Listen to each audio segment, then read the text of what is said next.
Yeah. Yeah, a lot of plates spinning. Yeah, I get that.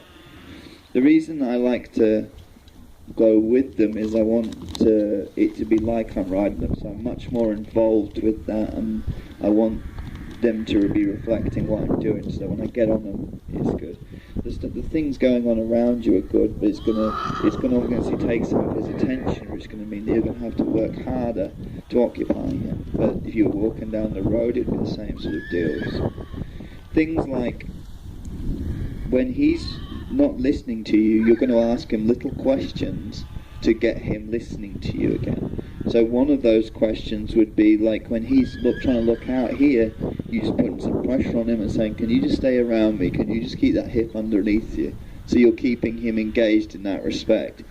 Putting a transition in, up or down, might help you ask some questions too. So like if I was walking along the road and I felt my horse wasn't really with me, I might just see if I could slow him down or just speed him up or just ask him to trot or ask him to walk. I'd ask something of him that would mean that he'd have to concentrate on me again.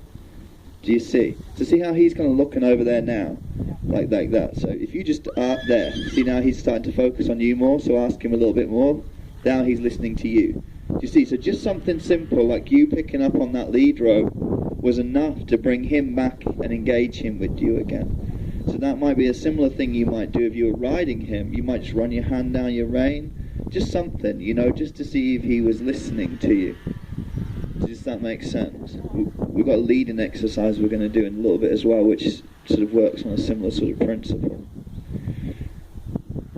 In terms of the energy levels, sometimes we're so worried about them bringing the energy up in them that we're always trying to suppress it.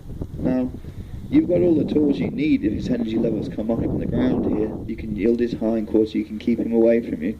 So I wouldn't worry too much about that. Does that make sense? You're going to use that circle to kind of direct that energy, but don't be kind of handling him like he's a hand grenade and you're worried he's going to explode. You'd rather that will happen now than when you climbed on him. I would, at least. It's easy to be brave from 12 feet away. When you're strapped to one, it becomes harder. Okay, so just kind of show me where you're going with it. That's good. I'll see if you can just bring him up and just speed that walk up a little bit. Good, good. Now ask him to trot. That's it. Push him forwards in that trot. Good. Now see if you can get him to walk. Just slow your feet down. There. Now see if you can get him to trot, so do a little bit more. Good. Now see if you can get him to walk. Excellent. Just roll him to a stop there. Let him stop. Stand still. How you getting on there, Maggie? Good?